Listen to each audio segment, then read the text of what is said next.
According to the FBI, there are over 320,000 reports of cybercrime each year. Adults age 50 and over account for 43% of these cases and involve over $1.1 billion in losses.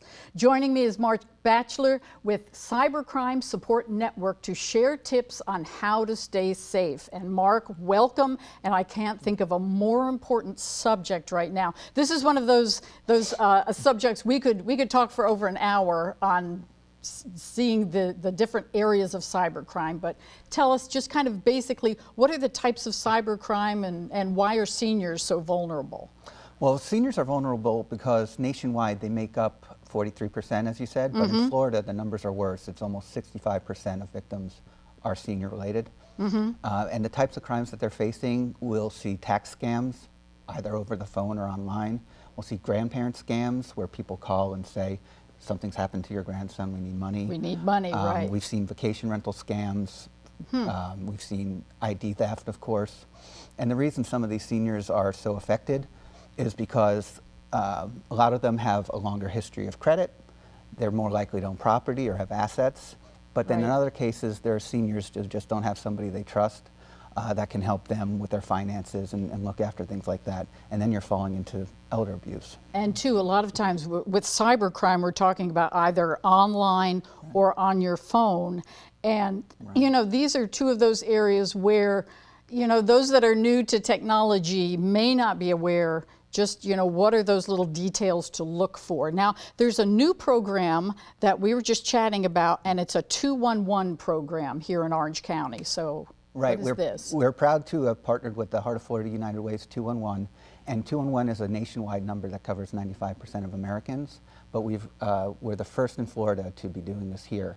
And a person can just call and they'll be connected to, or a small business, actually. A person or a small business can just call 211 and they'll be connected to a trained specialist who will talk them through their situation and what's going on.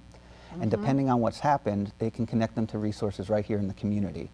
So say, for instance, there's a bank fraud, and they're locked out of their account for a few days. There are a lot of people who aren't able to pay for their groceries or maybe their rent if they don't have access to that. So we can help with that. Or if there's a cyber stalking incident, maybe they need some mental health counseling afterwards. We can help them with credit repair, legal aid, things like that. So this 211 is really an all-encompassing kind of program, no matter what kind of hesitation you may have. You know, I think it happens to us all the time. We have the cell phone rings and you look at the number and it's like, well, I don't know anyone in Baltimore. Well, I wonder who it is. And you told me, don't answer it, because this could be someone potentially, you know, getting access to your information. If it's truly important, it'll go to voicemail. Exactly. But if you do answer it, and there are lots of frauds, and they play on your fears and some insecurities, always double check. If they say they're from your bank, hang up and say, I'll call you back, and call your bank and double check. IRS will never call. The police will never call and say that they're going to come arrest you because you owe money. Because something has happened. And now you're representing the Cybercrime Support Network. Now, what's involved with that?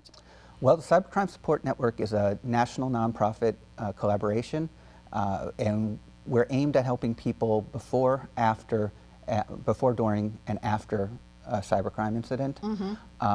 So one of those efforts is fraudsupport.org, which is a nationwide database that people can access, and even law enforcement can access, to find resources nationwide to help them. Another is the collaboration with 211 here locally. And of course, obviously, we're going to have all of that information at the finale of this segment. And there are so many resources out there that people don't have to be, you know, you don't have to feel bad because, oh, I made a mistake. There is that 211. There are so many websites that can help you.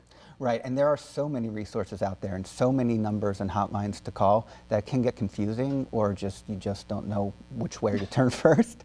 And that's where 211 can help. There's a person at the end of the line that has all that information.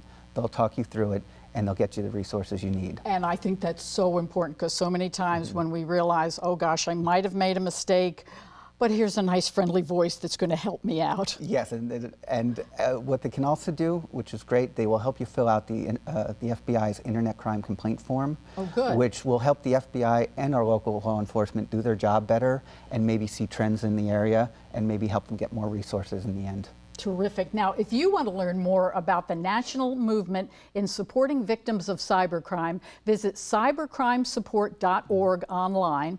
People can visit www.fraudsupport.org and find additional resources. And thanks again for being here. And thanks for helping keep seniors safe.